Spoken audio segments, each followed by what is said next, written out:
नमस्कार बंधुरा अनुर हेसेले आपनादेर सकलके स्वागत। आज आमी आपनादेर एकदम स्ट्रीट फुड स्टाइलेर मोगलाई परोटा बाड़ीतेई बानिये देखाबो। बानानो भीषण सहज और खेतेও असाधारण हय। तार साथे बानाबो आलुर तरकारी जेभाবে দোকানে आमादेर परिवेशन करे थाके। आपनारा स्टेप बाई स्टेप भिडियोटा देखुन आमी किभाবে बानाচ্ছি। भालो लेगे थाकले आपनाराও बाड़ीते बानिये देखते पारेन। आशा राखी आपनादेরও भीषण भालो लागबे। ताहले आसुन शुरू करी आमार आजकेर रेसिपिटी। मोगलाई परोटार साथे खाওয়ার জন্য যে আলুর তরকারিটা আমি বানাবো তার জন্য আমি প্রথমে আলুটা সেদ্ধ করে নেব। তাই প্রেসার কুকারে নিয়ে নিচ্ছি 7-8টা মিডিয়াম সাইজের আলু। আলুটার খোসা ছাড়িয়ে নিয়ে ভালো করে পরিষ্কার করে নিয়েছি। এবার প্রেসার কুকারে নিয়ে তার মধ্যে সামান্য পরিমাণ জল দিয়ে আমি 3-4টা সিটি দিয়ে আলুটাকে ভালোভাবে সেদ্ধ করে নেব। আলুটা সেদ্ধ হোক ততক্ষণে আমি ময়দাটা মেখে নেব। তাই একটা বড় পাত্রের মধ্যে নিয়ে নিচ্ছি मेजारमेंट कापेर 2.5 কাপ ময়দা। ময়দার মধ্যে দেব 1 চা চামচ লবণ আর দেব 1 চা চামচ চিনি আর ময়ানের জন্য দেব 2 থেকে 3 টেবিল চামচের মতো সাদা তেল। ময়ান যত ভালোভাবে দেওয়া হবে পরোটাটা তত খাস্তা হবে আর খেতে বেশি ভালো লাগবে। এবার সমস্ত কিছু একসাথে খুব ভালো করে মিশিয়ে নেব। সমস্ত কিছু একসাথে খুব ভালো করে মিশিয়ে নেওয়া হয়ে গেছে। আর ময়ানটা দেখুন ঠিকঠাক হয়েছে কিনা বোঝার জন্য এরকম ভাবে হাতের মুঠোর মধ্যে নিয়ে পড়ে দেখবেন। যদি ডেলার মতো শক্ত হয়ে ধরে থাকে তাহলে জানবেন ময়ান একদম ঠিকঠাক হয়েছে। এবার অল্প অল্প করে জল দিয়ে আমি ময়দাটা ভালো করে মেখে নেব।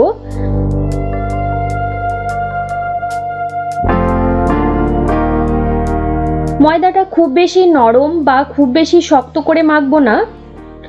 দেখুন ময়দাটা ঠিক এরকম ভাবে মেখে নিয়েছি। এবার ওপর থেকে সামান্য পরিমাণ তেল মাখিয়ে দেব যাতে ওপরটা ড্রাই না হয়ে যায়।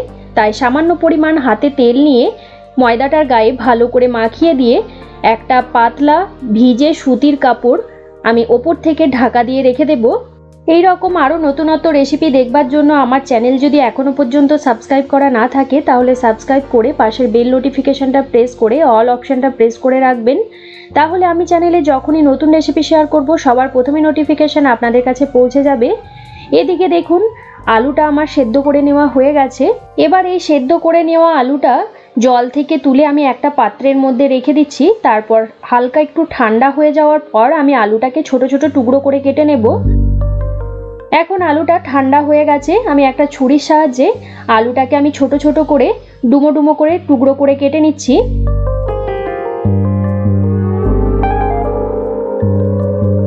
দেখুন সব আলুগুলো কেটে নেওয়া হয়ে গেছে।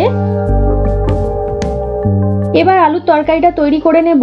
তাই কড়াইয়ের মধ্যে দিয়ে দিচ্ছি 2 টেবিল চামচ সাদা তেল। তেলটা ভালোভাবে গরম করে নিয়ে তেলের মধ্যে ফোড়নে দেব 1/2 চা চামচ গোটা জিরে। গ্যাসের ফ্লেমটাকে লোতে রেখে জিরেটাকে ভালো করে ভেজে নেব। যখন জিরে থেকে সুন্দর একটা ভাজা গন্ধ বেরোতে শুরু হবে তখন এর মধ্যে দিয়ে দেব একটা মিডিয়াম সাইজের পেঁয়াজ। পেঁয়াজটাকে আমি আগে থেকে পেস্ট করে রেখেছিলাম, সেই পেস্টটা দিয়ে দিলাম। এবার নাড়াচাড়া করে পেঁয়াজটাকে ভালো করে ভেজে নেব। যখন পেঁয়াজের মধ্যে সুন্দর একটা কালার ধরবে বা পেঁয়াজের কাঁচা গন্ধটা চলে যাবে তখন এর মধ্যে দেব 1.5 টেবিল চামচ আদা রসুন কাঁচা লঙ্কা বাটা। এবার নাড়াচাড়া করে আদা রসুন কাঁচা লঙ্কাটাকেও একটু ভেজে নেব। যতক্ষণ পর্যন্ত না আদা রসুনের কাঁচা গন্ধ চলে যাচ্ছে ততক্ষণ পর্যন্ত আদা রসুনটাকে ভালো করে কষিয়ে নিচ্ছি। পেঁয়াজ আদা রসুন খুব ভালোভাবে কষিয়ে নেওয়ার পর এর মধ্যে দিয়ে দেব 3 টেবিল চামচ টমেটো বাটা। টমেটোটাকেও খুব ভালো করে কষিয়ে নেব যতক্ষণ পর্যন্ত না টমেটোর কাঁচা গন্ধটা চলে যাচ্ছে। সমস্ত কিছু খুব ভালো করে কষিয়ে নেওয়ার পর এর মধ্যে কিছু গুঁড়ো মশলা অ্যাড করে দেব। যেমন দিয়ে দিচ্ছি স্বাদ অনুযায়ী লবণ, 1/2 চা চামচ দিয়ে দেব হলুদ গুঁড়ো আর দেব 1/2 চা চামচ জিরে গুঁড়ো, 1/2 চা চামচ ধনে গুঁড়ো, 1/2 চা চামচ দিয়ে দিচ্ছি কাশ্মীরি লঙ্কার গুঁড়ো। এবার সমস্ত কিছু খুব ভালো করে কষিয়ে নেব যতক্ষণ পর্যন্ত না মশলা থেকে তেল ছাড়ছে ততক্ষণ পর্যন্ত মশলাটাকে খুব ভালো করে কষাবো।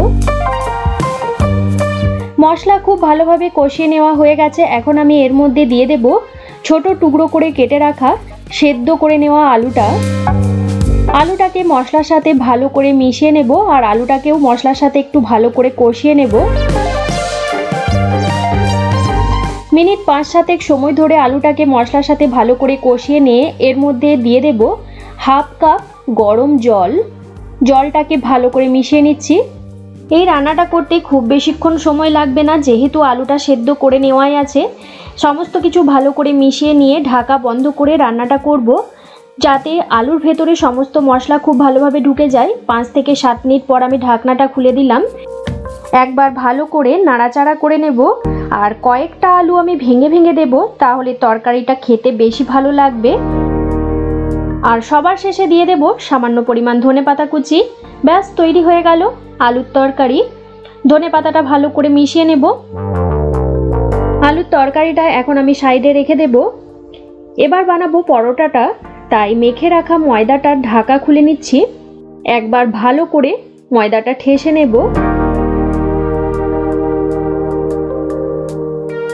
এবার পরোটার জন্য লেচি কেটে নেব আর লেচিগুলো একটু বড় সাইজের করব, তবে খুব বেশি বড় না, একটা মুঠোর মধ্যে ধরা যাবে এই রকম সাইজের লেচি করে নিচ্ছি। দোকানের পরোটাগুলো বেশ অনেকটাই বড় হয়, তবে আমার কিচেনের জায়গাটা খুবই ছোট, তাই হয়তো খুব বেশি বড় বানাতে পারবো না। আপনারা চাইলে এর থেকে বড় করেও বানাতে পারেন। আমার আজকের রেসিপিটা যদি আপনাদের ভালো লেগে থাকে একটা কমেন্ট করে জানাবেন। আর যারা যারা ফেসবুক বা ইনস্টাগ্রাম থেকে ভিডিওগুলো দেখছেন, আরও যদি নতুনত্ব রেসিপি দেখতে চান, তাহলে আমার অনুর হেসেল পেজটাকে ফলো করে রাখবেন। দেখুন, এই ময়দাটার থেকে আমি 6টা লেচি কেটে নিয়েছি। আর লেচির সাইজগুলো দেখে নিশ্চয়ই আপনারা বুঝতে পারছেন ঠিক কতটা বড় বড় লেচিগুলো আমি করেছি। এবার লেচিগুলো হাতে করে ঘুরিয়ে ঘুরিয়ে একটু গোল করে নেব।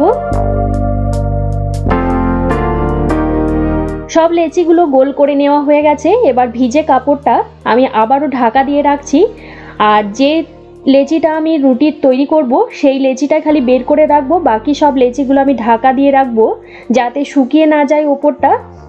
যেখানে আমি রুটিটা বেলবো সেখানে সামান্য পরিমাণ তেল মাখিয়ে নিলাম, আর যে বেলুনটা দিয়ে বেলবো সেটাতেও আমি সামান্য পরিমাণ তেল মাখিয়ে নিলাম।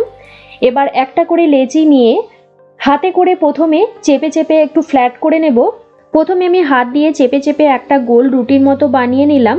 এবার বেলুন দিয়ে রুটিটা পাতলা আর বড় করে বেলে নেব। খুব বেশি আবার পাতলা করতে যাবেন না, তাহলে কিন্তু রুটিটা ছিঁড়ে যেতে পারে।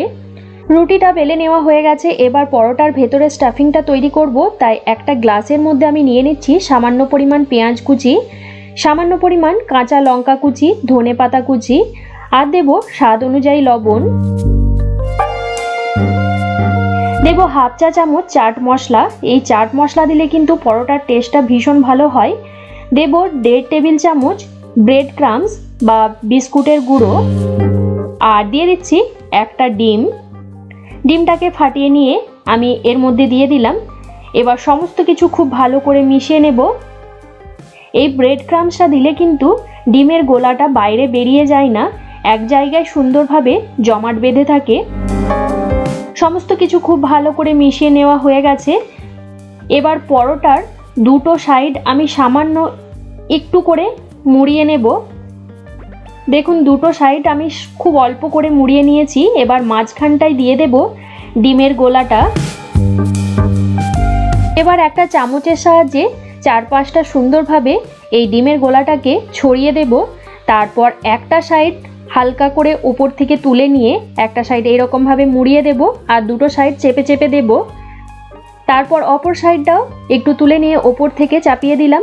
তারপর আবারও দুটো সাইড খুব ভালো করে মুড়িয়ে নিচ্ছি, যাতে ডিমের গোলাটা বাইরে বেরিয়ে না যায়। ভাজবার জন্য পরোটাটা রেডি করে নেওয়া হয়ে গেছে।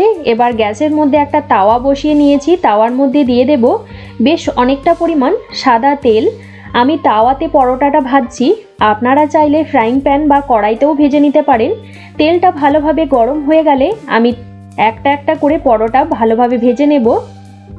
পরোটাটা তেলের মধ্যে দিয়ে গ্যাসের ফ্লেমটাকে লো টু মিডিয়ামে রেখে পরোটাটা ভাজতে হবে, তা না হলে কিন্তু ভেতরের ডিমটা কাঁচা থেকে যেতে পারে আর ওপরটা পুড়ে যাবে। একটা সাইড সুন্দরভাবে ভেজে নেওয়ার পর অপর সাইডটা খুব হালকা হাতে উল্টে নেব। অপর সাইডটাও হালকা লালচে করে ভেজে নেব। দুটো সাইডই উল্টে পাল্টে লাল লাল করে ভেজে নেব।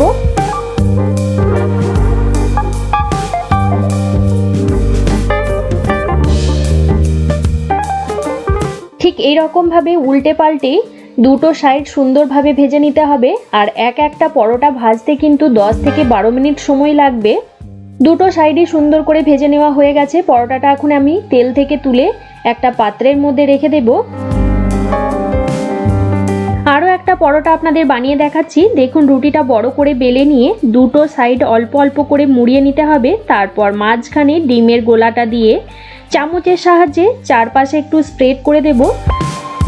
এবার ওপরের দিকে সাইডটা একটা ভাঁজ দেব আর সাইডগুলো একটু চেপে চেপে দেব যাতে ডিমের গোলাটা না বাইরে বেরিয়ে যায়। ঠিক একইভাবে অপর সাইডটাও মুড়িয়ে নেব আর সাইডগুলো একটু চেপে চেপে দেব। ব্যাস, আরেকটা পরোটা তৈরি হয়ে গেল ভাজবার জন্য।